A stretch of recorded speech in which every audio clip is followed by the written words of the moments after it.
अरे भाई जल्दी करो। अगर 10 मिनट में मैं एयरपोर्ट नहीं पहुंचा तो एंट्री नहीं मिलेगी। हड़बड़ाया हुआ सा मैं टैक्सी ड्राइवर से बोला। 4 महीने पहले सुबह मैं ऑफिस पहुंचा तो 2 घंटे लेट था। जाते ही प्यून ने बोला, आपको बड़े साहब ने केबिन में बुलाया है। उफ, लगता है फिर लेट आने के लिए सुनाएंगे। सोचते हुए मैंने केबिन का दरवाज़ा खटखटाया। मे आई कम इन सर? ओ यस, कम इन उत्कर्ष। तुम्हें एक गुड न्यूज़ देनी है। बहुत अच्छे मूड में बॉस ने कहा। Good news? क्या बात है, आज मोगेम्बो बड़ा खुश लग रहा है। मैंने मन ही मन सोचा। हम अपने बॉस को मोगेम्बो बोलते थे पीठ पीछे। फिर बॉस ने आगे कहा, तुम्हें दिसंबर एंड या जनवरी फर्स्ट वीक में स्वीडन जाना होगा। हमारे नए क्लाइंट चाहते हैं कि तुम जाकर कुछ दिन उनके साथ ही काम करो और उनका सारा सिस्टम समझ लो, ताकि तुम्हें काम करने में कोई परेशानी ना हो। तुम्हें कोई प्रॉब्लम तो नहीं है जाने में? No sir, it will be best opportunity for my career. मैंने उत्सुकतावश कहा। That's great my boy, boss ने कहा और मैं केबिन से बाहर आ गया। पहली ऑन साइट अपॉर्चुनिटी, और वो भी स्वीडन। वाओ, भला कौन वहाँ जाना नहीं चाहेगा। मन ही मन खुश होते हुए मैं अपने काम में लग गया। फिर स्वीडन वाली कंपनी ने मेरे वीज़ा की कार्यवाही शुरू कर दी। सारी औपचारिकताओं के बाद अंततः मेरा वीज़ा आ ही गया। देखते देखते मेरे जाने का दिन भी आ गया और अब मैं टैक्सी में बैठा ड्राइवर को जल्दी चलने के लिए कह रहा था। रास्ते में ट्रैफिक की वजह से देरी हो रही थी। एंट्री करने में कुछ ही पल बाकी थे कि ड्राइवर ने गाड़ी एयरपोर्ट पर लगा दी। मैंने टैक्सी को पे किया और लगभग भागते हुए एंट्रेंस गेट तक पहुंचा। टिकट और पासपोर्ट चेक करने के बाद सिक्योरिटी ऑफिसर ने मुझे अंदर जाने दिया। लगेज सबमिट करवाते वक्त टिकट काउंटर पर बैठी महिला कर्मचारी ने मुझसे पूछा, any seat preference sir? O yes, give me window seat please. Sure sir. और उसने मुझे विंडो सीट अलॉट कर दी। सारे सिक्योरिटी चेक से होते हुए मैं 45 मिनट बाद बोर्डिंग गेट पर था। बोर्डिंग शुरू होने में वक्त था, पर यह वक्त काटना मुझसे मुश्किल हो रहा था। हालांकि ऐसा नहीं था कि मैं पहली बार फ्लाइट ले रहा था। डोमेस्टिक फ़्लाइट तो मैं कई बार उड़ चुका था, पर इंटरनेशनल फ़्लाइट पहली बार ले रहा था, तो मैं बहुत ही एक्साइटेड था। वक्त काटने के लिए मैं कैफ़ेटेरिया में चला गया। वैसे भी ठंड का वक्त था तो कॉफ़ी पीना तो बनता था। मैंने एक कॉफ़ी ली और खाली जगह की तलाश में नज़र इधर-उधर दौड़ाने लगा। अभी मैं सीट की खोज कर ही रहा था कि मेरी नज़र एक टेबल पर पड़ी। एक लड़की अकेली बैठी थी और उसके सामने की चेयर खाली थी। मैंने जाकर लड़की से पूछा, मे आई सिट हियर? वैसे शायद मुझे पूछने की ज़रूरत नहीं थी, और सामने कोई लड़का होता तो शायद मैं नहीं पूछता, पर क्योंकि लड़की थी तो मैनर्स दिखाते हुए मैंने पूछा। नो, लड़की ने एकदम रूडली मना कर दिया। हाउ रूड, मैं मुंह बनाते हुए बुदबुदाया कि वो बोली, actually someone is already seated here. मैं बिना कुछ कहे मुड़ा ही था कि सामने से 2 कॉफ़ी लिए एक लड़की आ गई और चहकते हुए बोली, हे, हाय हैंडसम। हाय, उसने इतनी बेतकल्लुफ़ी से कहा कि एक पल को मैं सोच में पड़ गया। क्या ये मुझे जानती है? Hey, what happened? Looking for a seat? You can sit here. But you, मेरा मतलब आप खड़ी रहें और मैं बैठ जाऊं? It's not. अभी मैं कुछ कह ही रहा था कि वो बीच में ही बोल पड़ी, ओ कम ऑन। और तभी एक चेयर खाली हुई और उसने झट से वो बैठने के लिए खींच ली। अब आप बैठ जाइए, इससे पहले कि कोई और चेयर पुल करे। और हंस पड़ी। हंसते हुए मैं भी बैठ गया। अभी तक वो लड़की जो पहले से वहां बैठी थी, ये सारी बातें चुपचाप बैठी सुन रही थी। मेरा वहां बैठना शायद उसे अच्छा नहीं लगा था। हाय, आई एम सुपर्णा, कॉफी लाने वाली लड़की ने हाथ बढ़ाते हुए कहा। हाय, आई एम उत्कर्ष, मैंने प्रत्युत्तर दिया। And she is my friend Indu. Suparna ने दूसरी लड़की का परिचय दिया। हाय इंदु, मैंने कहा। नो, इट्स इंद्राणी, उसने तपाक से कहा। ओके, इंद्राणी, मैंने भी ऐसे ही बोल दिया। क्या एटीट्यूड है, मैं मन ही मन बोल रहा था। तो Suparna, you are from Delhi only and you can call me Sappy. Okay Sappy, और ये भी? मैंने इंदु की तरफ इशारा करते हुए पूछा। हाँ, ये भी। ये ऐसी ही है क्या, नक्शड़ी? मैंने धीरे से फुसफुसाकर सुपर्णा से पूछा। मेरी बात सुनकर वो हंस दी, पर इंदु ने भी सुन लिया। उसने घूर कर मुझे देखा। सैपी, बोर्डिंग का टाइम हो रहा है, लेट्स गो। इंदु उठते हुए बोली। हे, नाइस मीटिंग कर्ष, बाय। सैपी भी उठते हुए बोली। मी टू, बाय, मैंने कहा। फिर वो चली गई। मैंने अपनी कॉफ़ी खत्म की और मैं भी उठ गया। मैं गेट पर पहुंचा तो बोर्डिंग के लिए लाइन लग चुकी थी। लाइन लंबी थी तो मैं आराम से बैठ गया। मैंने देखा वो दोनों लाइन में सबसे आगे थी। मैं फ्लाइट में सबसे लास्ट में पहुंचा। मैंने देखा वो दोनों मेरी ही साथ वाली सीट पर थी और मेरी विंडो सीट खाली थी। हे हाय, मैंने लगभग चौंकते हुए कहा। उन्हें देखकर मैं हैरान था और खुश भी। Hi, we are travelling together, wow. सैपी भी उत्सुकता से बोली। फिर मैं अपना हैंड बैग्स कैबिनेट में रखकर अपनी सीट की तरफ बढ़ा। तभी इंदु बोली, क्या मैं आपकी विंडो सीट पर बैठ सकती हूँ? क्या बात है, बड़ा मीठा मीठा बोल रही हैं। ऐसा सोचते हुए मैंने कहा, जी, जी हाँ, आप बैठ सकती हैं। और वो मिडिल सीट से विंडो सीट पर शिफ्ट हो गई। फिर मैंने सैपी को भी शिफ्ट होने का इशारा किया, पर उसने इशारे से मुझे मिडिल सीट पर बैठने को कहा और मैं बैठ गया। अब मैं उन दोनों लड़कियों के बीच में बैठा था और मुझे वो कहावत याद आ रही थी, गोपियों के बीच कन्हैया। अपनी सोच पर ही मुझे हंसी आ गई। कुछ ही देर में फ्लाइट रनवे पर भागने लगी। जैसे ही फ्लाइट ने स्पीड पकड़ी, इंदु ने मेरा हाथ जोर से पकड़ लिया। उसने हाथ इतनी जोर से पकड़ा था कि उसके नाखून मेरे हाथ पर चुभ गए और मेरे मुंह से निकला, आउच। इतनी देर में फ्लाइट टेक ऑफ कर चुकी थी। मैंने इंदु को मुंह बनाते हुए घूर कर देखा, फिर उसके हाथ को, जिसने अभी तक मेरा हाथ पकड़ा हुआ था, और कहा, हम उड़ चुके हैं, आप मेरा हाथ छोड़ सकती हैं। शक पकाकर उसने मेरा हाथ छोड़ दिया। फ्लाइट टेक ऑफ होने के कुछ देर बाद ही इंदु नींद के झटके लेने लगी। नींद में उसकी गर्दन झूलती और उसका सिर मेरे कंधे पर आ टिकता। वो तुरंत ही उसे हटा लेती। दो तीन बार मसलन जब तक वो अर्ध निद्रा में थी तब तक तो उसने खुद को संभाला। फिर उसे खुद ही न पता चला कि कब वो गहरी नींद के आगोश में समा गई और कब मेरा कंधा उसके सिर का सहारा बन गया। इधर मैं और सुपर्णा अपनी बातों में मशगूल थे। तुम क्यों जा रहे हो स्टॉकहोम? सुपर्णा ने पूछा। कंपनी भेज रही है प्रोजेक्ट के सिलसिले में। और आप? मैं तो घूमने फिरने, मेरे फादर के कजिन है वहाँ। और ये मैडम? मैंने आंखों से इंदु की तरफ इशारा करते हुए पूछा, जो बेखबर सी मेरे कंधे पर सिर रखकर आराम से सो रही थी। हालांकि वो इस वक्त मुझे बहुत इरिटेट कर रही थी। मैं बार बार अपना कंधा उचकाकर उसे जगाने की कोशिश कर रहा था कि किसी तरह वो हट जाए, पर वो गहरी नींद में थी, सो उस पर कोई असर ही नहीं हो रहा था। इसे भी कंपनी ही भेज रही है, आई थिंक, शायद किसी प्रोजेक्ट के लिए ही। Oh great. वैसे इसे देखकर लगता नहीं, मैंने मजाक में कहा। यूं ही बात करते करते वक्त कब बीत गया पता ही नहीं चला और लैंडिंग का वक्त हो गया। फ्लाइट लैंड करने से पहले एयर होस्टेस ने घोषणा की तो इंदु की नींद टूटी। गुड मॉर्निंग मैम, मैंने व्यंग से कहा। मेरे कंधे से सर टिकाए हुए ही उसने उस नींदी आवाज में कहा, गुड मॉर्निंग, पर बोलते बोलते रुक गई और अपना सिर उठाकर मेरी तरफ बड़ी ही अजीब नज़रों से देखा और फिर ऊपर नीचे देखा। शायद अचानक उसे याद आया कि वो फ्लाइट में है। ओह, मैं सो गई थी शायद थोड़ी देर के लिए। वो कुछ शक पकाती, कुछ नजरें चुराती सी बोली, पूरे 2 घंटे सोई हैं आप मेरे कंधे को तकिया समझकर। मैंने थोड़ा रूडली कहा, I am sorry, very very sorry. वो ऐसे बोली जैसे कितनी बड़ी गलती हो गई उससे। इट्स ओके, अब की बार मैंने रूड हुए बिना कहा। और वो धीरे से मुस्कुरा दी। बड़ी प्यारी थी उसकी मुस्कान। ये पहली बार था जब मैंने उसकी तरफ गौर किया था। फ्लाइट लैंड होने लगी तो इंदु का हाथ फिर से मेरे हाथ की ओर बढ़ रहा था कि मैंने बीच वाले आर्मरेस्ट को नीचे कर दिया। इंदु ने मेरी ओर देखा और मेरी हरकत पर मुस्कुरा कर उसने आर्मरेस्ट को पकड़ लिया। मैं भी उसे देखकर मुस्कुरा दिया। जैसे ही फ्लाइट ने धरती को छुआ, एक झटका लगा और इंदु के मुंह से हल्की सी चीख निकल गई। उसने जोर से अपनी आंखें बंद कर लीं और आर्मरेस्ट को और कस के पकड़ लिया और डर उसके चेहरे पर उभर आया। उसकी ऐसी हालत देखकर मैंने उसकी तरफ इशारा करते हुए सुपर्णा से पूछा, क्या है ये?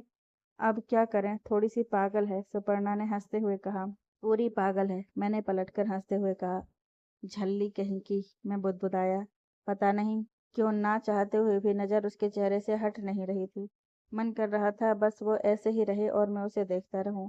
ये बस एक ख्याल था जो झटके से आया और उतनी ही तेजी से चला गया। इतनी देर में फ्लाइट धीमी हो गई और इंदु ने अपनी आंखें खोल लीं। मैंने भी अपनी नज़र उस पर से हटा ली। ये सब कुछ ही पलों में घटित हो चुका था। हमारी कनेक्टिंग फ्लाइट थी और अब हम दुबई एयरपोर्ट पर लैंड कर हो चुके थे। दुबई इंटरनेशनल पर लैंड होने के बाद फ्लाइट से हम सब साथ में ही बाहर आए। एयरपोर्ट पर मैं वॉशरूम की तरफ बढ़ गया और वो दोनों सिक्योरिटी चेक्स की तरफ। बाहर आया तो हम अलग हो चुके थे। मैं भी सिक्योरिटी चेक से होता हुआ बोर्डिंग गेट तक पहुंचा। यहाँ से फ्लाइट में अभी भी काफ़ी वक्त बाकी था। मेरी नज़रें उन दोनों को ही ढूंढ रही थीं। शायद कॉफ़ी शॉप में होंगी, सोचते हुए मैं कैफ़े में गया। इधर उधर नज़र घुमाई पर वो मुझे नहीं दिखाई दी। अलबत्ता मुझे भूख सी महसूस हो रही थी, तो मैं एक कॉफ़ी और सैंडविच लेकर एक खाली चेयर पर बैठ गया। और मुझे ऐसी उम्मीद थी कि शायद वो दोनों वहाँ आएं। कॉफ़ी ख़त्म हो गई लेकिन वो नहीं आई। काफ़ी देर इंतज़ार करने के बाद मैं भी कैफ़े से बाहर आ गया। बोर्डिंग में अभी भी वक्त था। मैं बस एयरपोर्ट पर शॉप्स एक्सप्लोर करने लगा। आखिर वक्त भी तो काटना था। एक तो मैं अकेला और उस पर ये एयरपोर्ट का बोरिंग वेटिंग टाइम, और मेरी नज़रें वो अभी भी उन्हें ढूंढ रही थी, या शायद सिर्फ इंदु को। मैं खुद से ही सवाल पूछ रहा था और अपने अंतस में जवाब ढूंढ रहा था। अंततः ये वक्त बीता और मैं बोर्डिंग गेट की तरफ चल दिया। बोर्डिंग स्टार्ट हो चुकी थी, पर वो दोनों नदारद थीं। पैसेंजर्स लाइन में थे। मैं भी लाइन में खड़ा हो गया। धीरे धीरे मेरे पीछे लाइन लंबी होती गई। जब मेरा टर्न आया और मैंने पीछे मुड़कर देखा तो दोनों तभी आकर खड़ी हुई थी। दोनों सबसे लास्ट में थी। उनका ध्यान मेरी तरफ नहीं था। मेरा बोर्डिंग पास मिल चुका था तो मैं फ्लाइट की ओर बढ़ गया। फ्लाइट की ओर जाते हुए मैं सोच रहा था, काश मैं भी लास्ट में होता बोर्डिंग लाइन में। चलो अब फ्लाइट में ही मुलाकात होगी। मैं ये बिल्कुल भूल गया कि सीट्स अलग भी तो हो सकती हैं। इस बात का एहसास मुझे तब हुआ जब मैं अपनी सीट पर पहुंचा और वहां पहले से ही दोनों सीटों पर पैसेंजर्स बैठे थे। एक पल को मुझे धक्का सा लगा, फिर मैं चुपचाप अपनी सीट पर बैठ गया। फ्लाइट में इधर उधर देख रहा था कि वो कहीं दिख जाएं तो मैं अपनी सीट एक्सचेंज कर लूं, पर वो कहीं नहीं दिखी। मैं सिर पीछे सीट पर रखकर आंखें बंद करके बैठ गया। फ्लाइट टेक ऑफ हुई तो मुझे इंदु याद आ गई। पूरी जर्नी के दौरान मैं आंखें बंद किए हुए इंदु के बारे में ही सोच रहा था। उसकी उस मुस्कान के साथ वो प्यारा सा चेहरा मेरे सामने चलचित्र की तरह चलता रहा। शायद नहीं नहीं, अब शायद की कोई गुंजाइश नहीं रह गई थी। यकीनन ही मुझे इंदु से प्यार हो गया था, जिसका एहसास मुझे इस फ्लाइट में हो चुका था। यूं तो इंदु की मासूमियत ने एक पल भी मेरे ख्यालों को नहीं छोड़ा था, पर ज्यों ही फ्लाइट लैंड होने लगी, इंदु का वो घबराया हुआ चेहरा मेरे जहन में उभरा और मेरे होंठों पर मुस्कान तैर गई। फ्लाइट से बाहर आया पर वो नहीं दिखी। अब मुझे सुपर्णा नहीं, बस इंद्राणी को देखना था। इंद्राणी, मेरी इंदु। काफ़ी कोशिश की एयरपोर्ट पर कि वो नज़र पड़ जाए, पर सब बेकार। ना मेरे पास कोई कांटेक्ट नंबर था उसका, ना मुझे ये पता था कि वो कहाँ ज्वाइन करने वाली है।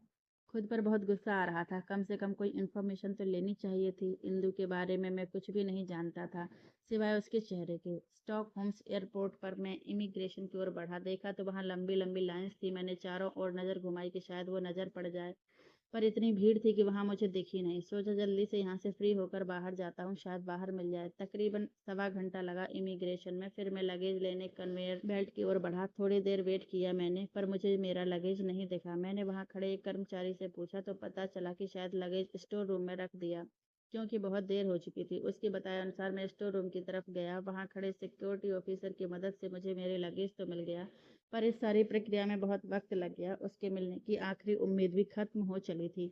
बाहर पहुंचा तो कोई मेरे नाम का बोर्ड लेकर खड़ा था। कंपनी की तरफ से कैब भेजी गई थी। मैं कैब में बैठा और कैब ने मुझे होटल पर छोड़ दिया। होटल पहुंचा तो पूरा बदन थकान से टूट रहा था। फ्रेश होकर मैं सोने की कोशिश करने लगा, क्योंकि कुछ खाने का मन नहीं था। शायद कुछ जेट लैग और कुछ इंदु से ना मिलने की मायूसी। नींद मेरी आंखों से कोसों दूर थी। मैं बस यही सोच रहा था, कहाँ मिलूंगा अब उससे। कितना बड़ा शहर है, उसे ढूंढूंगा भी तो कैसे। लगता है हमारा साथ यहीं तक था। अगली सुबह ऑफिस के लिए तैयार होकर बाहर निकला। ऑफिस कैब लेने आने वाली थी, पर अभी तक आई नहीं थी। मैं थोड़ी देर बाहर खड़ा हुआ तो स्टॉकहोल्म की ठंड का एहसास हुआ -3 डिग्री तापमान का। हालांकि मैंने ओवरकोट पहना हुआ था, फिर भी ठंड अपना एहसास करा रही थी। इंतजार करते हुए भी इंदु गाहे बगाहे मेरे जहन में आ रही थी, जिसके ख्यालों को मैं झटकने की कोशिश कर रहा था। 10-15 मिनट के इंतजार के बाद कैब आ गई। आधे घंटे बाद मैं ऑफिस में था। रिसेप्शन पर जाकर मैंने अपना परिचय दिया। रिसेप्शनिस्ट ने मुझे इंतजार करने को कहा। मैं वहीं रिसेप्शन एरिया में सोफे पर बैठ गया। लगभग 10 मिनट हो चुके थे मुझे वहां पर बैठे हुए कि सामने से एक लड़की आती हुई दिखाई दी। दुबली पतली सी, ग्रीन कलर का formal overcoat with black jeans और हील वाले फॉर्मल शूज। बहुत ही कॉन्फिडेंस के साथ वो रिसेप्शन की ओर बढ़ रही थी। उसे देखकर मैं एकदम से शॉक्ड हो गया। इंदु, मैं बुदबुदाया। नहीं नहीं, शायद मुझे धोखा हुआ है। फिर उसने रिसेप्शन पर अपना परिचय दिया। Hello, I am Indrani Prakash from India. उसका नाम सुनकर ये तो कंफर्म हो गया था कि इंदु ही है, पर कहाँ वो फ्लाइट वाली झल्ली इंदु और कहाँ ये आत्मविश्वास से परिपूर्ण इंद्राणी, जिसे देख मेरा मुंह खुला का खुला रह गया और आंखें फटी की फटी। रिसेप्शनिस्ट ने उसे भी इंतजार करने को कहा और वो मेरे पास ही पड़े सोफे पर आकर बैठ गई। मेरी आंखें तब से अभी तक उसे ही घूर रही थीं। जैसे ही वो आकर बैठी, मैंने एक्साइटेड होकर कहा, इंदु। फिर अचानक मुझे उसकी एयरपोर्ट पर कही वो बात याद आ गई। इंदु नहीं, इंद्राणी। और मैंने झट से कहा, आई मीन इंद्राणी। मेरे टोकने पर उसने मेरी ओर देखा और देखकर वो भी शॉक्ड हो गई। फिर हम दोनों के मुंह से एक साथ निकला, आप यहाँ। और दोनों हंस पड़े। फिर मैंने कहा, आज मैं ज्वाइन कर रहा हूँ यहाँ सॉफ्टवेयर में, और तुम? मैं भी ज्वाइन कर रही हूँ फाइनेंस में। क्या इत्तेफाक है, देखिए हम एक ही कंपनी में ज्वाइन कर रहे हैं, मैंने चहकते हुए कहा। मुझसे मेरी खुशी छुपाए नहीं छुप रही थी। प्रति उत्तर में वो सिर्फ मुस्कुरा दी और मैं भी बहुत सी बातें करना चाहता था, पूछना चाहता था कि तभी हमें अंदर बुला लिया गया। तकरीबन हाफ डे तक ज्वाइनिंग फॉर्मेलिटीज, इंडक्शन सेशन चलता रहा। लंच से लगभग आधे घंटे पहले हमें हमारे रिस्पेक्टिव डिपार्टमेंट में भेज दिया गया। हम एक बार फिर अलग हो चुके थे। पहले जब अलग हुए थे तो वो अप्रत्याशित था, ले अचानक से अलग हो गए और पता भी नहीं था फिर कब मिलेंगे, कैसे मिलेंगे, मिलेंगे भी या नहीं। पर अब एक तसल्ली थी कि हम फिर तो जरूर मिलेंगे, आखिर एक ही ऑफिस में जो थे। इंदु से लंच टाइम में थोड़ी देर के लिए ही सही पर मुलाकात हो ही जाती थी। हमने जब ज्वाइन किया था तो क्रिसमस वैकेशन शुरू होने वाली थी। वैकेशन शुरू होने से एक दिन पहले लंच टाइम में ऑफिस फूड कोर्ट में बैठकर सब घूमने का प्लान बना रहे थे। अधिकतर एम्प्लॉयज गोथेनबर्ग जाना चाहते थे। गोथेनबर्ग में को स्वीडन के क्रिसमस सिटी के नाम से भी जाना जाता है। और कुछ एम्प्लॉयज, जिनमें मैं भी शामिल था और इंदु भी, नॉर्दर्न लाइट्स देखने जाना चाहते थे। मैंने बहुत सुना था नॉर्दर्न लाइट्स के बारे में। अंत में हम 6 ही नॉर्दर्न लाइट्स देखने में इंटरेस्टेड थे, सभी के सब इंडियंस। स्वीडन में क्रिसमस वेकेशन 20 डेज की होती हैं, 13 जनवरी तक। सबसे पहले हमने रूट पता किया। नॉर्दर्न लाइट्स के लिए स्टॉकहोल्म से पहले किरूना जाना था, वहां से अबिस्को। किरूना जाने के लिए 2 तरीके थे, या तो प्लेन या ट्रेन। फ्लाइट लगभग 1.25 घंटे की थी, जबकि ट्रेन की जर्नी करीब करीब 15 घंटे की। किरूना से आगे अबिस्को तक बाय रोड जाना था। तय हुआ कि पहले फ्लाइट की टिकट के लिए ट्राई किया जाए, क्योंकि क्रिसमस का टाइम था। टिकट मिलेगी या नहीं कहा नहीं जा सकता था। अगर फ्लाइट की टिकट नहीं मिली तब आगे का सोचेंगे, उसके बाद ही अबिस्को में होटल वगैरह बुक करवाएंगे। फ्लाइट की टिकट मिल तो रही थी, पर एक तो क्रिसमस टाइम, उस पर लास्ट मिनट बुकिंग, तो कॉस्ट थोड़ी ज़्यादा थी। सीट्स भी सबकी लगभग अलग अलग थी, पर सब जाने के लिए इतने एक्साइटेड थे कि उसके आगे और कुछ मायने नहीं रखता था। फ्लाइट और होटल सबकी बुकिंग एडवांस में ही करवा ली गई थी। तय दिन पर हम सब 5-10 मिनट के अंतराल पर एयरपोर्ट पहुंचे। सारे सिक्योरिटी चेक्स से होते हुए हम बोर्डिंग गेट तक पहुंच गए। हम सब एक साथ में ही थे। यूं तो सभी एक्साइटेड थे, पर इंदु थोड़ा नर्वस लग रही थी। मैंने उससे पूछा, क्या हुआ, एनी प्रॉब्लम? नहीं, कुछ घबराई सी आवाज में उसने कहा और घबराहट को छुपाते हुए मुस्कुराने की असफल कोशिश की। मैं शायद उसकी प्रॉब्लम समझ रहा था, क्योंकि उस दिन फ्लाइट से जाने की बात सुनकर भी वो कुछ परेशान हो उठी थी। Please don't mind, but you have vertigo? मैंने सीधे शब्दों में उससे पूछ लिया, पर डर रहा था कि कहीं वो बुरा ना मान जाए। वाट? मेरी बात सुनकर वो एकदम हैरानी से बोले, नो नॉट एट ऑल, वो तो बस टेक ऑफ और लैंडिंग के टाइम पर थोड़ा सा डर। तपाक से सफाई देते हुए वो एकदम से रुक गई और टेढ़ा सा मुंह बनाकर दूसरी तरफ पलट लिया। मैं उसकी बात बड़े गौर से सुन रहा था। उसकी बात या उसके डर पर मुझे उतनी हंसी नहीं आई जितनी कि उसकी बचकानी हरकत पर, और मुझे मेरे मुंह से अनायास ही निकल गया, झल्ली कहीं की। उसने सुन लिया और मुझे घूरते हुए बोली, क्या कहा आपने? मैंने तो कुछ नहीं कहा। मैंने यूं दिखाया जैसे मुझे कुछ पता ही नहीं। अनजान बनने की कोशिश मत करिए, उस दिन फ्लाइट में भी आपने यही कहा था। उसकी बात सुनकर मैं हल्के से चौंक गया। अरे, सुन लिया था आपने? तो मेरी सिर्फ आंखें बंद थीं, कान नहीं, वो भड़कते हुए बोली। गुस्से में वो एकदम महाकाली का अवतार लग रही थी। अरे बाबा, शांत शांत, मैंने तो बस यूं ही मजाक में कहा था। मैंने अपनी सफाई दी। और उसने गर्दन झटकते हुए मुंह फेर लिया। तभी बोर्डिंग स्टार्ट हो गई और हम एक एक करके फ्लाइट में पहुंचने लगे। सबकी सीट अलग अलग थी। इंदु की सीट मेरी सीट से 2 सीट आगे थी। अब की बार वो मेरे साथ थी और मैंने ध्यान भी रखा था कि उसकी कौन सी सीट है, ताकि मौका मिलने पर सीट एक्सचेंज की जा सके। फिर अपनी काली माई को मनाना भी तो था, जो अनजाने में ही मुझसे रूठ गई थी। तो फ्लाइट टेक ऑफ होने से पहले ही मैं जल्दी से उठा और इंदु के को पैसेंजर से रिक्वेस्ट की सीट बदलने के लिए। वो मान भी गया। इंदु सबसे बाहर की तरफ बैठी थी। विंडो सीट पर भी एक लड़की बैठी थी, शायद स्वीडिश, और मैं फिर से बीच में दोनों लड़कियों के। मैंने इंदु के इशारे से शिफ्ट होने के लिए कहा भी, पर उसने मुंह बना दिया। उधर एयर होस्टेस ने मुझे बैठने के लिए इंसिस्ट किया क्योंकि फ़्लाइट टेक ऑफ होने वाली थी। नतीजन मैं बीच में ही बैठ गया। मुझे फिर से वही फीलिंग आ गई जो इंदु और सुपर्णा के बीच में बैठकर आई थी। मेरे बैठते ही फ्लाइट चल पड़ी। इंदु ने गुस्से में मुझे देखते हुए कहा, आप यहाँ क्यों आए हैं? यूं ही, अभी इतना कहा ही था कि मैंने उनकी फ्लाइट टेक ऑफ हो गई और इंदु ने अनायास ही जोर से मेरा हाथ पकड़ लिया। उसके नाखून ने फिर से मेरे हाथ को पिंच किया। ये डोमेस्टिक फ्लाइट थी तो इसने ज़्यादा लंबा रन नहीं लिया। टेक ऑफ होते ही इंदु का ध्यान इस बात पर गया कि उसने मेरा हाथ पकड़ लिया है। उसने झटके से मेरा हाथ छोड़ दिया। इंदु ने हड़बड़ाते हुए कहा, सॉरी सॉरी। मैं मुस्कुरा दिया, पर वो नहीं। फिर मैंने उसके कान में फुसफुसाकर कहा, इट्स ओके, पर प्लीज़ तुम अपने नेल्स ज़रूर काट लेना, बड़ी ज़ोर से चुभते हैं।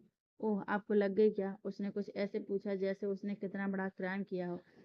लगी तो नहीं थी, पर उसे छेड़ने के लिए मैंने कहा, हाँ, में सिर हिला दिया, सैड एक्सप्रेशंस के साथ।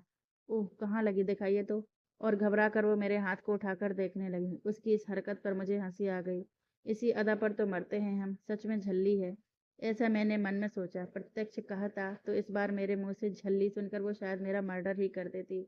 मुझे हंसता देख उसने झटके से मेरा हाथ छोड़ दिया। थोड़ी देर में वो ऊँघने लगी। जैसे ही उसे नींद का झटका आया, उसकी गर्दन फिर से मेरे कंधे पर आ टिकी। पर इस बार मैं इरिटेट नहीं हो रहा था। तुरंत ही वो हड़बड़ा गई और उसने अपना सिर हटा लिया। मैंने धीरे से कहा, it's okay, you can sleep here. उसने घूर कर मुझे देखा और मुंह बनाकर कहा, नो थैंक्स। फिर वो चुप से बैठ गई। थोड़ी देर की खामोशी के बाद मैं ही बोला, अरे वो सुपर्णा कैसी है? अच्छी है, इंदु ने संक्षिप्त उत्तर दिया। हाँ, अच्छी तो वो है। She is such a nice girl. मेरी बात सुनकर इंदु ने कुछ अजीब तरह से मुझे देखा। मैं समझ गया था कि सुपर्णा की तारीफ सुन उसे जलन हो रही थी। मैंने आगे कहा, Suparna is very stylish and graceful, very friendly by nature. उस दिन उसके साथ बातों में वक्त का पता ही नहीं चला। इतना ही मिस कर रहे हो सुपर्णा को, तो यहाँ क्या कर रहे हो?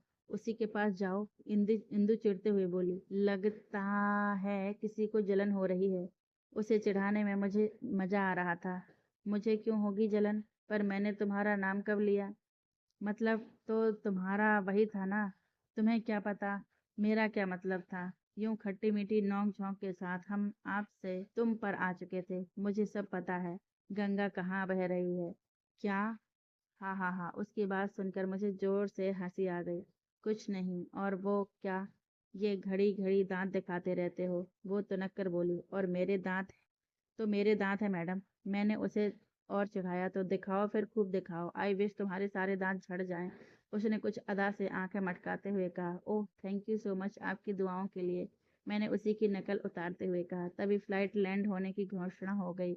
इतनी जल्दी? ओ नो, आई विश ये सफ़र कभी ख़त्म ना हो। मैं इसे ऐसे ही चिढ़ाता रहूं। Oh shit, I love her so much यार।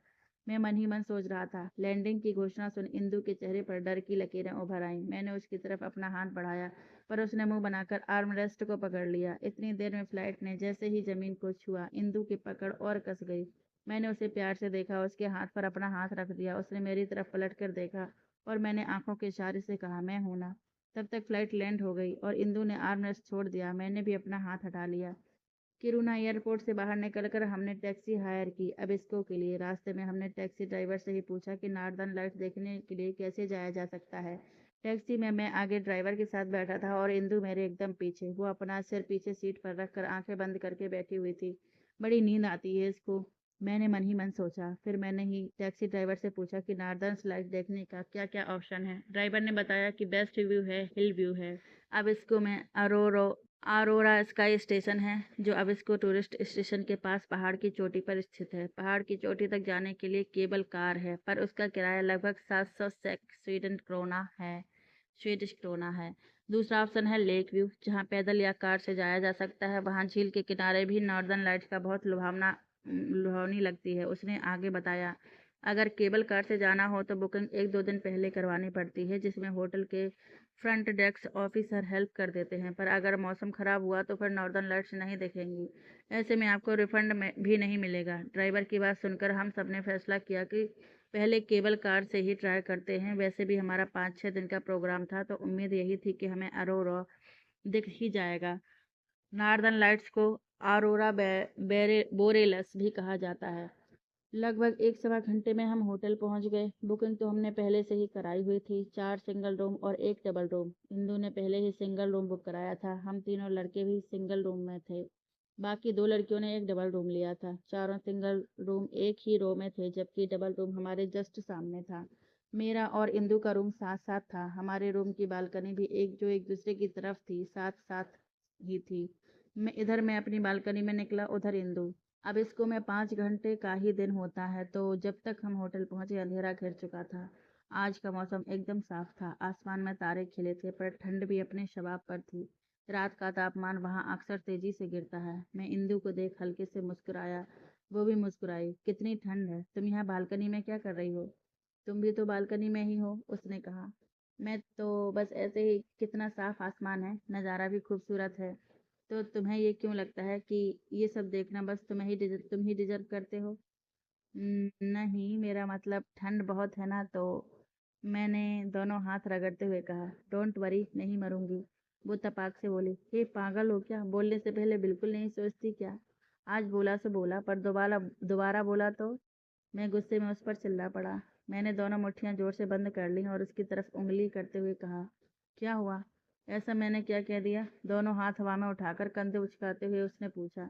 वो हैरान थी मेरे रिएक्शन पर। लीव इट, और मैं कमरे में चला आया। कमरे में बैठा मैं सोच रहा था, कैसे समझाऊंगा उसे, क्यों चिल्ला उठा मैं उस पर। मुझे अब उसे अपने मन की बात बतानी ही होगी। माना पागल है, एकदम झल्ली सी है, पर I love her so much. मैं सोच ही रहा था कि दरवाजे की घंटी बजी। मुझे लगा इंदु है दरवाजे पर।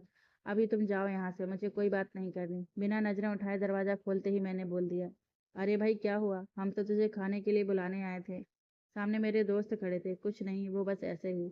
और मैं दरवाजा लॉक कर उनके साथ हो लिया। लड़कियां कहाँ हैं, मैंने पूछा। आ रही हैं, इंदु को बुलाकर। हम सब एक ही टेबल पर बैठ गए। ठंड बहुत थी तो हमने एक एक ड्रिंक लिया, पर इंदु ने नहीं। अरे तुम भी लो यार, ठंड से लड़ने में काम आएगी, हम में से एक ने उससे कहा। इसके बिना ठंड में मर नहीं।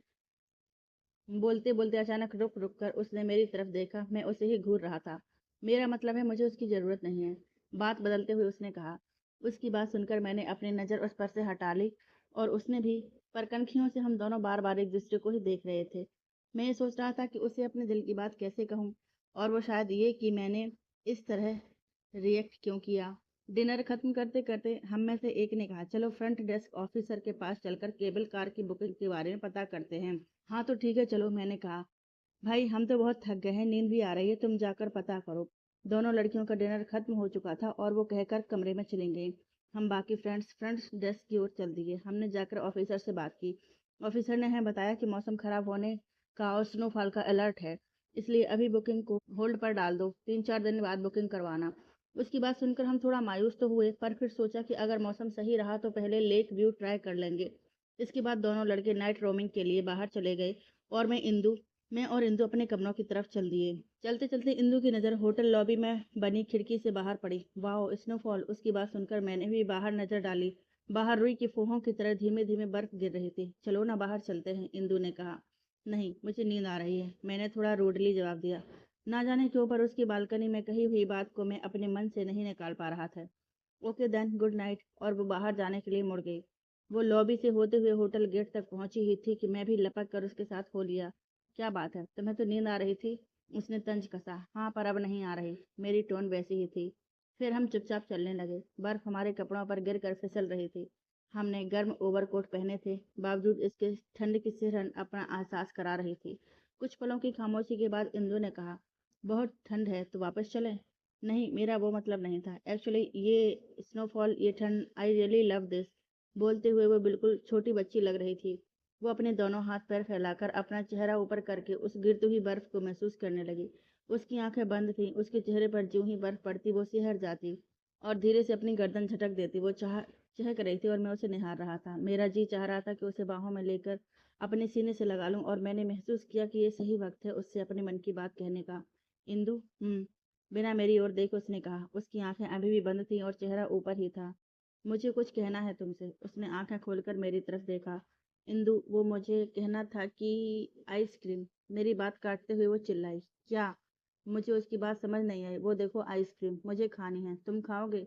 मुझसे पूछते हुए वो उस शॉप की ओर बढ़ चली। अरे सुनो, इतनी ठंड में आइसक्रीम, बोलते हुए मैं भी उसके पीछे चल दिया। मुझे तो खानी है, तुम मत खाओ, चलते चलते उसने कहा और शॉप के अंदर चली गई। उसके पीछे पीछे मैं भी।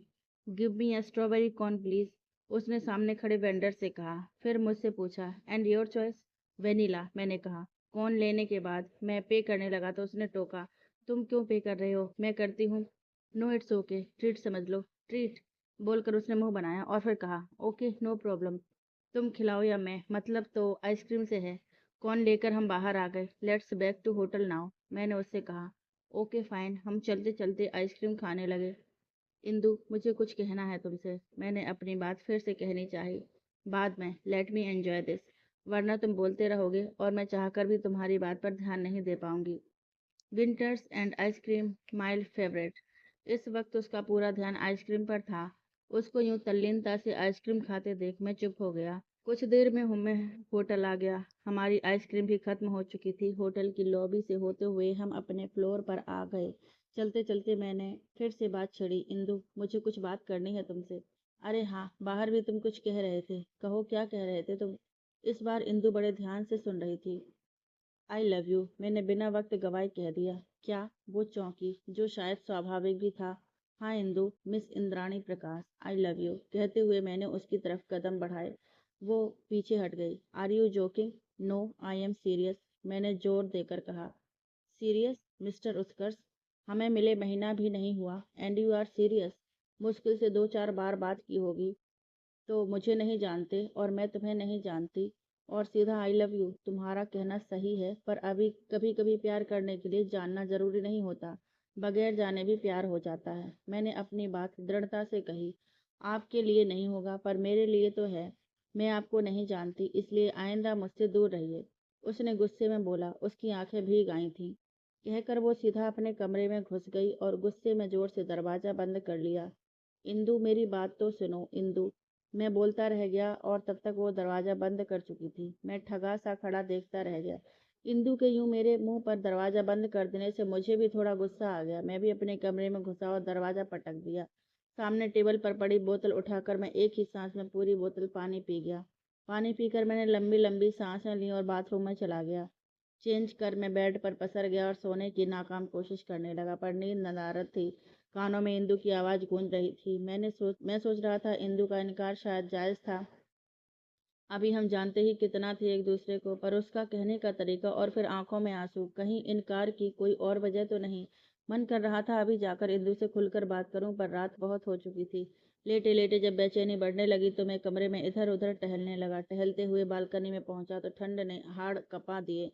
वापस कमरे में जाने के लिए मुड़ा ही था कि नजर इंदु की बालकनी में जा पड़ी। इंदु वहां खड़ी थी, उसकी आंखों में आंसू थे शायद।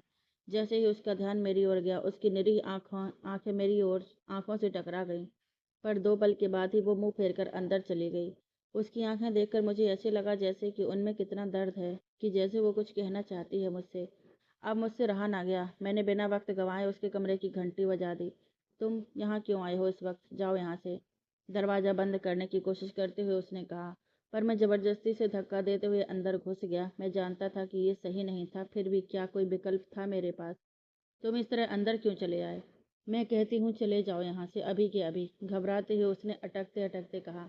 इतनी ठंड में भी वो पसीने से सराबोर हो गई थी। मुझे बस तुम्हारे इनकार की वजह जाननी है, फिर मैं चुपचाप चला जाऊंगा, मैंने बिना किसी भूमिका के कहा। वजह मैं बता चुकी हूँ, वो मैं सुन चुका हूँ, अब मुझे असली वजह जाननी है। असली वजह? कौन सी असली वजह? जो मैंने कहा, बस वही वजह है। अच्छा, अगर सिर्फ इतनी सी ही बात है तो फिर तुम्हारी आंखों में ये दर्द की लकीरें क्यों हैं?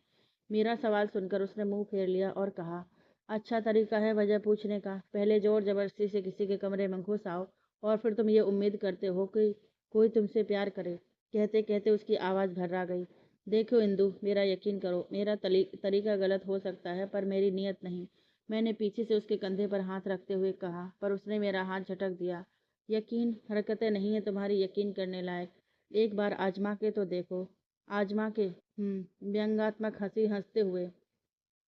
तुम सब एक जैसे होते हो ना, पहले यकीन दिलवाने के लिए बड़ी बड़ी बातें करते हो और जब कोई तुम्हारी मीठी मीठी बातों के जाल में फंस जाए तो एक पल में उसका भ्रम तोड़ देते हो। सॉरी टू से, पर अब मुझे किसी को नहीं आजमाना। उसकी बातों से मुझे कुछ कुछ उसके इनकार की वजह समझ में आ रही थी। कोई एक अगर ऐसा है, किसी एक ने अगर तुम्हारे साथ कुछ गलत किया है तो सब एक जैसे नहीं हो जाते ना। मैंने गुगली फेंकी। तुम क्या जानो मेरे साथ क्या हुआ है। वैसे भी मुझे नहीं जानना कौन कैसा है। अब तुम चले जाओ। मेरा तीर निशाने पर लगा था। मैं समझ चुका था कि उसने गहरी चोट खाई है।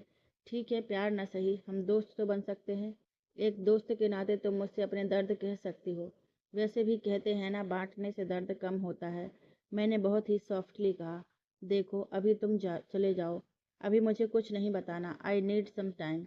ओके, अभी मैं जा रहा हूँ, पर याद रखना, I am with you as a friend. और कहकर मैं अपने कमरे में आ गया। इंदु के कमरे से मैं चला तो आया, पर नींद मुझे अब भी नहीं आ रही थी। मुझे इंतजार था सुबह का, जब मैं इंदु के इनकार का असली कारण जान सकूं। अगली सुबह तक भी रात को जो स्नोफॉल शुरू हुआ था वो अपने शबाब पर था। इतनी बर्फबारी, भारी बर्फबारी की किसी ने भी उम्मीद नहीं की थी। हम सब सुबह ब्रेकफास्ट के लिए इकट्ठा हुए। इंदु तब तक नहीं आई थी। सबके चेहरे पर मायूसी थी, क्योंकि इतने खराब मौसम में कहीं भी जाना नामुमकिन था। नाश्ता करने के बाद हमने तय किया कि एक बार होटल फ्रंट डेस्क से बात की जाए।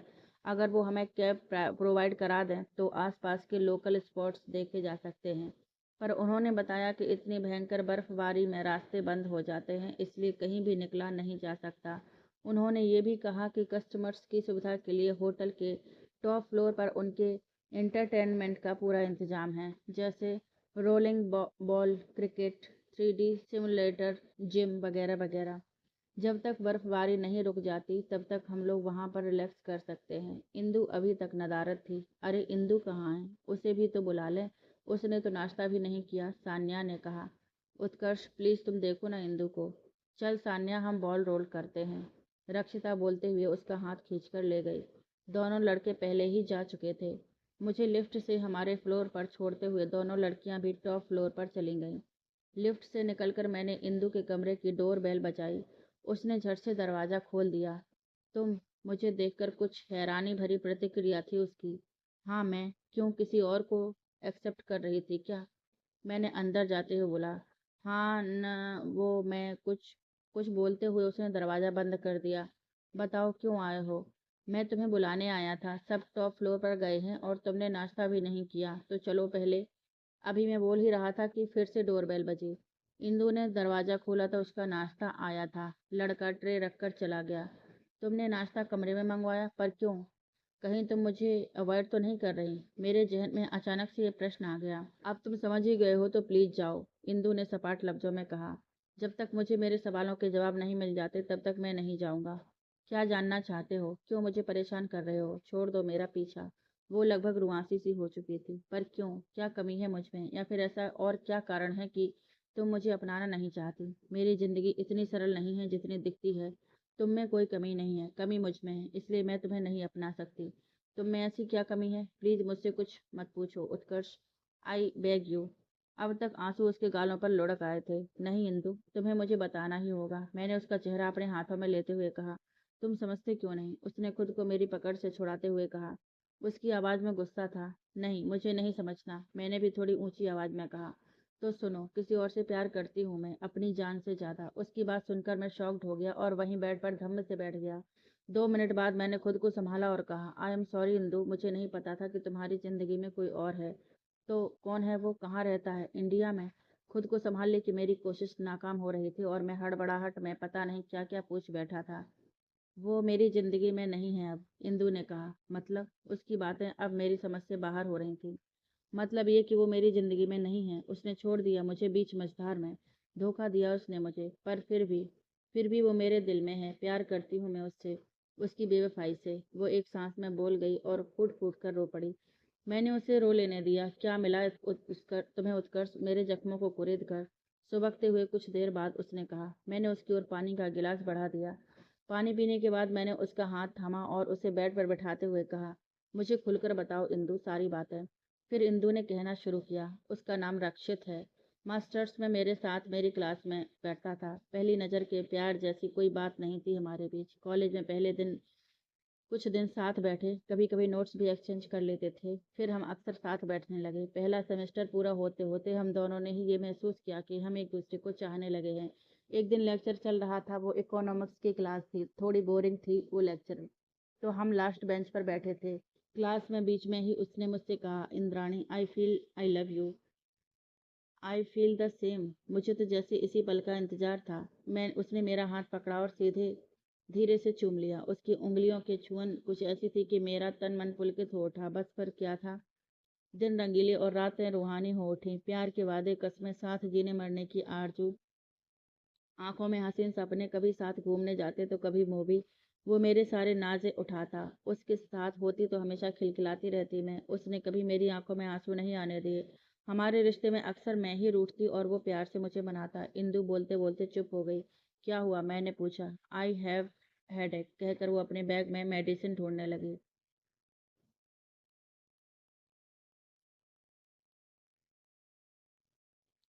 कुछ खाया नहीं है ना तुमने? लो देखो, तुम्हारी बातों में नाश्ता भी ठंडा हो गया। लो खाओ फटाफट और फिर मेडिसिन लेना।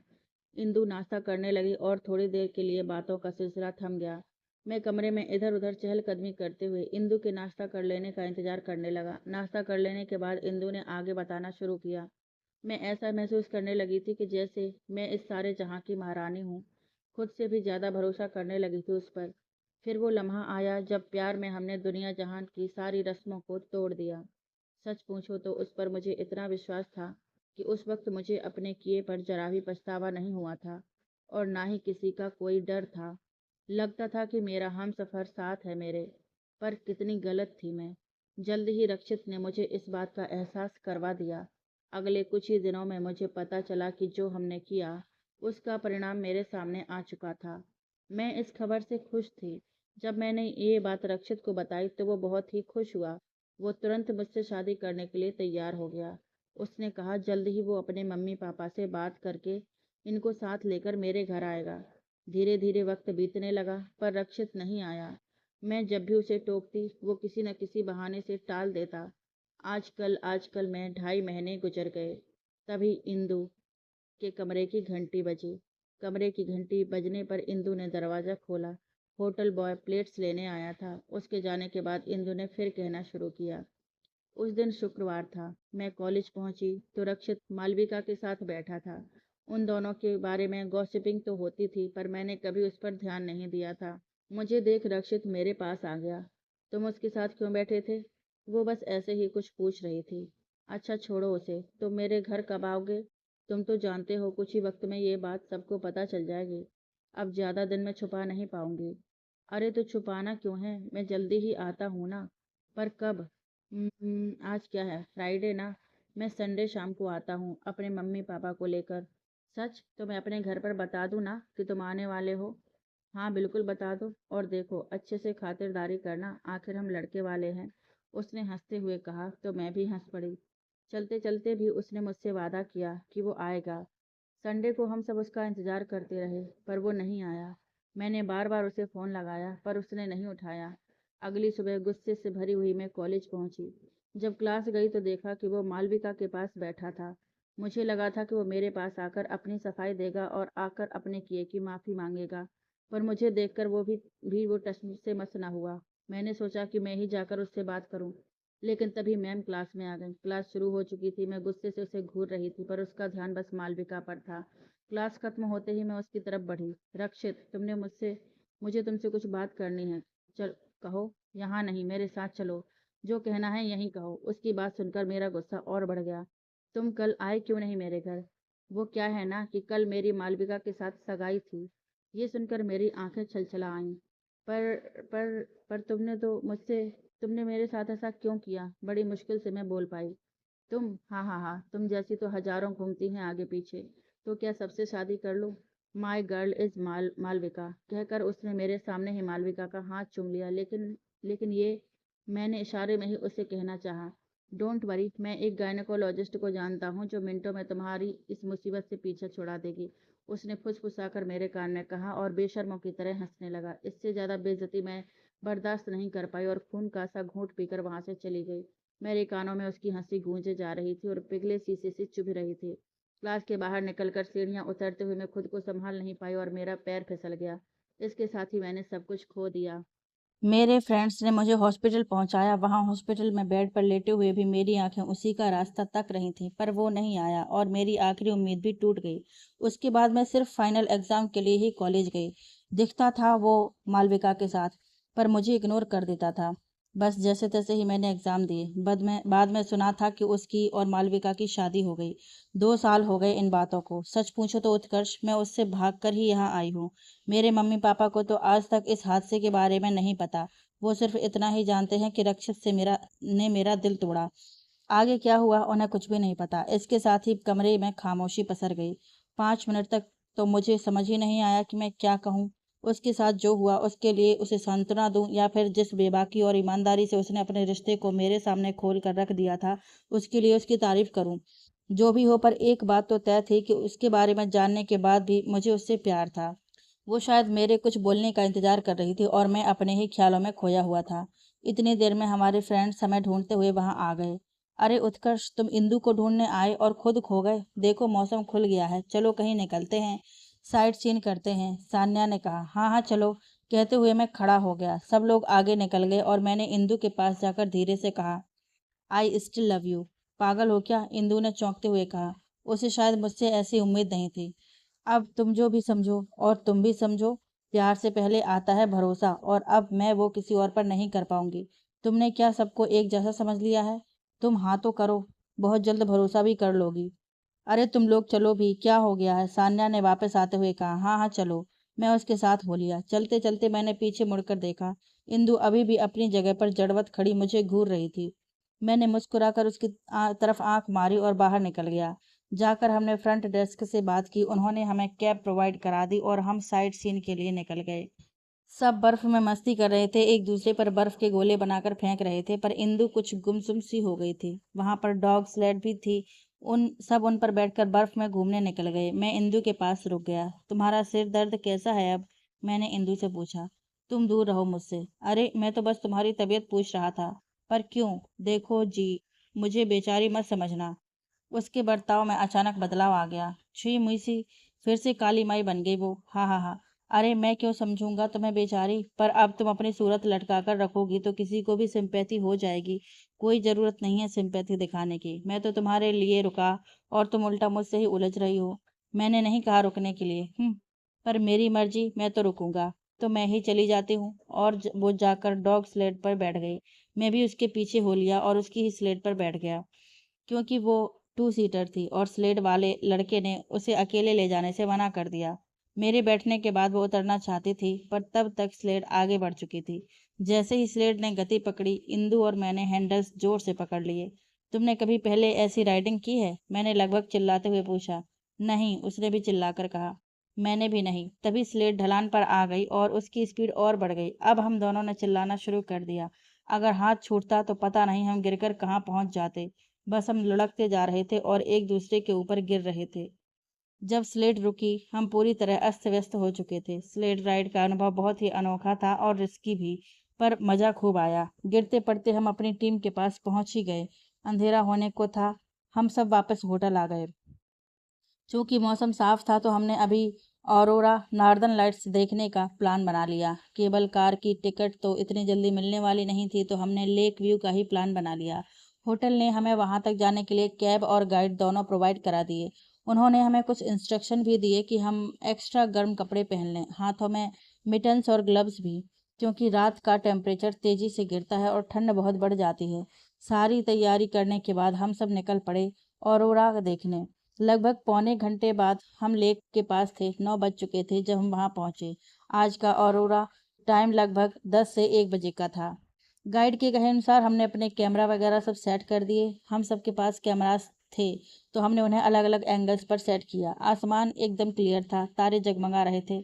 बस अब हमें इंतजार था तो ऑरोरा के शुरू होने का। हम सब ने आसमान पर टकटकी लगा रखी थी। कुछ देर में हल्की हल्की रंग बिरंगी रोशनी बिखरनी शुरू हो गई। धीरे धीरे रोशनी गहराने लगी। बहुत ही अद्भुत दृश्य था। नीली पीली सतरंगी हरी गुलाबी रोशनी से भरा आसमान, रोशनियों को समंदर लग रहा था। वो रोशनियां धरती पर मानो बरस रही थीं।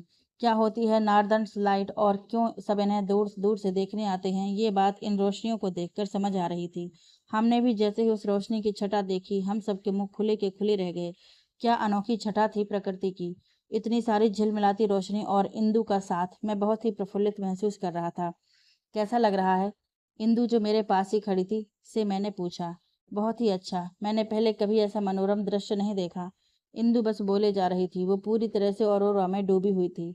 इंदु, मैं तुमसे शादी करना चाहता हूँ। लगता है ठंड तुम्हारे दिमाग में चढ़ गई है और तुम कुछ भी बोल रहे हो। उसकी आवाज़ में थोड़ा सा व्यंग था। नहीं इंदु, सच में, विल यू मैरी मी? मैं तुमसे मना कर चुकी हूँ। बार बार बोलकर मेरा दिमाग खराब मत करो। मुझे चैन से ये पल एंजॉय करने दो। उसने मुझे दो टूक कहा और वो फिर से औरोरा देखने में खो गई। इतनी जल्दी तुम्हें हार नहीं मानूंगा। अपने प्यार का यकीन तो तुम्हें दिलाकर ही रहूंगा, चाहे जो हो जाए। मन ही मन सोचते हुए मैं भी उन रोशनियों को देखने लगा। झील के किनारे से हम औरोरा देख चुके थे, अब पहाड़ की चोटी से देखने की हसरत थी। अभी हम 3-4 दिन थे अब इसको में। तो होटल वापस आकर सबसे पहले हमने केबल कार बुक कर दी। अगले दिन मौसम ने फिर करवट पलट ली, फिर से बर्फबारी शुरू हो गई। अब की बार तो पहले से भी ज़्यादा खराब लग रहा था मौसम। मौसम को लेकर रेड अलर्ट जारी हो चुका था, बाहर निकलने की मनाही थी। अभी हमें ज़्यादा चिंता नहीं थी क्योंकि हमें उम्मीद थी कि 3 दिन में मौसम खुल ही जाएगा। हम सब होटल में ही रहे और टॉप फ्लोर पर टाइम पास करते रहे। इंदु मुझे अवॉइड करने की पूरी कोशिश कर रही थी। मुझे भी सबके बीच में उससे बात करने का कोई मौका नहीं मिल रहा था। मैं अंदर ही अंदर छटपटा रहा था। पूरा दिन बीत गया था जब मैंने इंदु से कोई बात नहीं की थी। मेरा मन पूरी रात बेचैन रहा। अगली सुबह भी मौसम जस का तस था। हम फिर ऊपर वाले फ्लोर पर चिल करने पहुंच गए। पहले हम सब ने गेम जोन में गए। दोनों लड़के टेबल टेनिस खेलने लगे। इंदु और सान्या बॉलिंग करने लगी। रक्षिता वीडियो गेम खेलने लगी और मेरा तो कुछ करने का मन ही नहीं हो रहा था, तो मैं बस कॉफ़ी पी रहा था और इंदु को देख रहा था, जबकि उसका ध्यान मुझ पर नहीं था। थोड़ी देर बाद सान्या वहां से हट हट रक्षिता के पास जाकर बैठ गई। इंदु को अकेला देखकर मैं उसके पास जा पहुंचा। तुम मुझे अवॉइड क्यों कर रही हो? मैंने बेसब्री से पूछा। नहीं तो, उसने बहुत ही शालीनता से बॉल को रोल करते हुए कहा। पर उसकी बॉल टारगेट तक पहुंची ही नहीं और उसके मुंह से निकला, ओह नो। मैं तुम्हारी हेल्प करता हूँ, कहते हुए ज्यों ही मैंने उसकी ओर हाथ बढ़ाया, उसने मेरा हाथ झटक दिया। दूर रहो मुझसे, सब पीछे हटते हुए कहा। इंदु, मुझे एक मौका तो दो ताकि मैं तुम्हें यकीन दिला सकूं मेरी मोहब्बत का।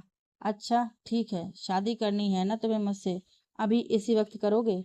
उसका ये सवाल मेरे लिए इतना शॉकिंग था कि मैं कोई जवाब ही नहीं दे पाया। मुझे खामोश देखकर उसने टोका, क्यों, क्या हुआ? बस निकल गई सारी मोहब्बत? मैं तुम जैसे लड़कों को अच्छी तरह से जानती हूँ, इसलिए अब से इस झूठी मोहब्बत का दम मेरे सामने मत भरना। बोलकर वो वहां से चली गई। ये सब इतना जल्दी हुआ कि मैं कुछ बोल ही नहीं पाया। 2 पल बाद मैं जैसे नींद से जागा और बुदबुदाया, ऑफ कोर्स करूंगा। ओ शिट, उसने मेरी खामोशी को गलत समझ लिया। मैं उसके पीछे भागा, पर तब तक वो सान्या और रक्षिता के पास जाकर वीडियो गेम में उलझ चुकी थी और उनके सामने मैंने कुछ कहना मुनासिब नहीं समझा। मैं उससे कहना चाहता था कि मैं उससे शादी करने के लिए कभी भी, कहीं भी, किसी भी वक्त तैयार हूँ। मुझे बस कुछ तन्हाइयों की तलाश थी, दिल की बात कहने के लिए, पर मेरी काली माई तो कोई मौका ही नहीं दे रही थी। जब देखो दोस्तों में बिजी। तीसरे दिन भी मौसम नहीं खुला था। आसमान यूं टूट कर धरती पर बरस रहा था, जैसे उसे पिघलाकर ही मानेगा। मौसम सुधरने की कोई उम्मीद भी नजर नहीं आ रही थी। मायूसी थी हम सबके चेहरे पर और नजरें आसमान पर। हमें लगने लगा था कि अब हिल व्यू से ऑरोरा बिना देखे ही वापस लौटना पड़ेगा। सबकी तरह मैं भी मायूस था, शायद उन सबसे कुछ ज्यादा ही। पर मेरी मायूसी की वजह कुछ अलग थी। मुझे इंदु से अपनी बात जो कहनी थी। जैसे जैसे लम्हा गुजर रहा था वैसे वैसे मेरी बेचैनी भी बढ़ रही थी। बेचैन सा मैं होटल के गेम जोन में चहलकदमी कर रहा था, जबकि बाकी फ्रेंड्स अपने अपने तरीके से टाइम पास कर रहे थे। मुझे इस तरह बेचैन देखकर रक्षिता ने टोक ही दिया, उत्कर्ष क्या हुआ तुम्हें? कुछ अनमने से दिख रहे हो। अरे आज यार, चिल कर। अब मौसम नहीं खुल रहा है तो क्या कर सकते हैं, दूसरे ने कहा। पर इंदु, उसने तो देखा तक नहीं। उसकी बातों पर मैं मुस्कुरा भर दिया।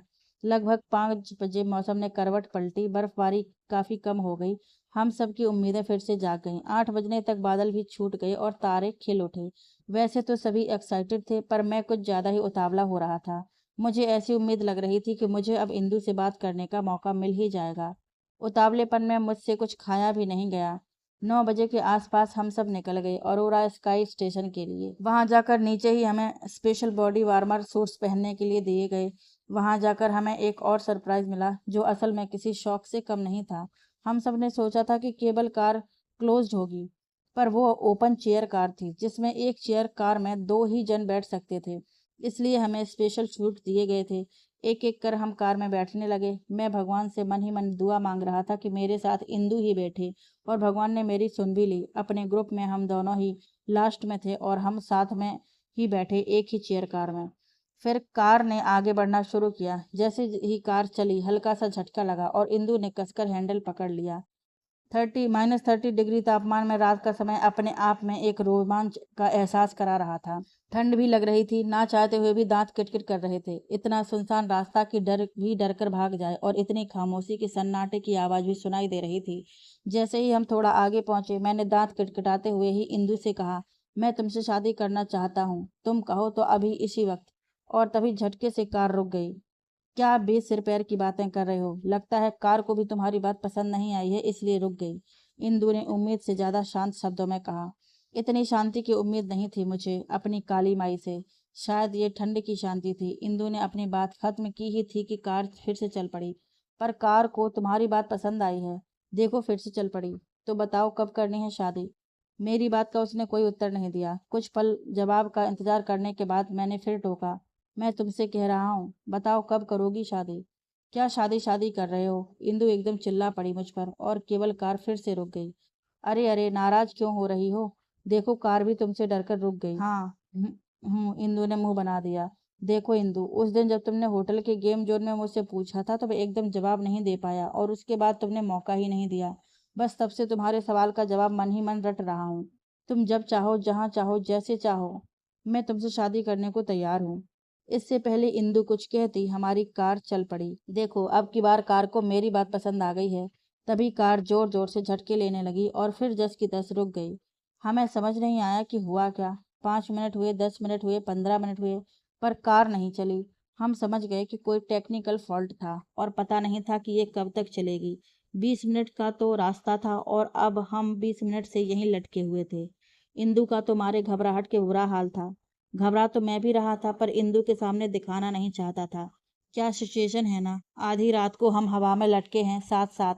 मैंने तनाव कम करने के लिए कहा। ऐसे वक्त में भी तुम्हें मजाक सूझ रहा है? इंदु चिढ़ते हुए बोली। अरे मैं तो तनाव कम कर रहा था। ऐसे कम होगा तनाव फालतू जोक्स क्रैक करने से? तो शादी कर लेते हैं अभी, शायद कम हो जाए। उफ, पागल हो क्या तुम? इंदु ने झल्लाते हुए कहा। इतनी जोर से मत चिल्लाओ, ऐसा ना हो कहीं ये कार चले ही ना। चुप रहो तुम, पहले ही जान पर बनी हुई है। मैं तो हूं ना तुम्हारे साथ। कहते हुए मैंने उसका हाथ पकड़ लिया। उसने छुड़ाने की कोशिश की तो मैंने और कस के पकड़ लिया और कहा, अरे अरे, ज्यादा मत हिलो, नीचे गिर जाओगी। मेरी बात सुनकर वो शांत हो गई और बोली, मेरा हाथ छोड़ दो। नहीं इंदु, मैंने ये हाथ छोड़ने के लिए नहीं पकड़ा। अब जो पकड़ा है तो हमेशा के लिए। मेरी बात सुनकर वो एकटक मुझे देखने लगी। मैंने अपनी दोनों आंखें धीरे से बंद कर आंखों ही आंखों में उससे कहा, मैं हूं और रहूंगा हमेशा हमेशा तुम्हारे साथ। और उसका हाथ और मजबूती से पकड़ लिया मैंने। इंदु की आंखें भर आईं मेरी बात सुनकर। वो कुछ नहीं बोली, बस मुझे देखती रही। मैंने अपना दूसरा हाथ उसके गर्दन के पीछे से उसके कंधे पर रख उसे अपनी ओर खींच लिया। वो भी टूट कर मेरे आगोश में छुप गई। ये उसका मूक इकरार था, और तभी केबल कार ने झटका लिया और चल पड़ी। केबल कार झटके लेते लेते अंततः हिल टॉप पर पहुंच ही गई। वहां पहुंचते ही सब फ्रेंड्स ने आकर हमें घेर लिया। इंदु, उत्कर्ष, तुम दोनों ठीक हो? सान्या ने पूछा। हाँ, हम ठीक हैं। और तुम सब? इंदु ने उत्तर दिया। हाँ, यहाँ पहुंचने के बाद ठीक है, वरना केबल कार बंद पड़ते ही तो जान निकल गई थी। इतनी ठंड में बीच हवा में लटके थे, हाथ पैर दिमाग सब सुन्न पड़ गए थे। रक्षिता ने कहा, वाकई यहाँ आकर थोड़ी राहत महसूस हो रही है, थ्रिल से भी और ठंड से भी। मैंने कहा, आज तो अच्छा खासा एडवेंचर हो गया। दोनों लड़के एक स्वर में बोले और हम सब हंस पड़े। वहाँ हिल टॉप पर एक्चुअली एक कैफे था जो कि आर्टिफिशियली वार्म था, इसलिए हम सभी को वहाँ पर राहत महसूस हो रही थी। हम वहाँ पहुंचे तो ऑरोरा ऑलरेडी स्टार्ट हो चुका था। हम सब बातें कर ही रहे थे कि बातें करते करते इंदु की नज़र सामने बन रहे ऑरोरा पर पड़ी और वो एक्साइटेडली चिल्लाई, wow how amazing these lights are. Indu की बात सुनकर जैसे ही हमने बाहर देखा हम देखते ही रह गए। यहाँ से ऑरोरा व्यू ज़्यादा अच्छा लग रहा था। आसमान में रंग बिरंगी रोशनियां यहाँ से ज्यादा झिलमिलाती हुई प्रतीत हो रही थीं। ऐसा लग रहा था कि क्षितिज पर आकाश और धरती के बीच रंग बिरंगा इंद्रधनुषी पुल पुल बना हुआ हो। जी तो चाह रहा था कि हाथ बढ़ाकर छू ले उन्हें, पर काश ये मुमकिन होता। हम सब ने जल्दी से अपने कैमरे सेट किए ताकि ऑरोरा का बेस्ट हिल व्यू कैप्चर कर सकें। कुछ देर लाइट्स जी भर कर निहारने के बाद हमने एक एक कॉफी ली और तन्मयता से बैठकर रंग बिरंगी कुदरती माया में खो गए।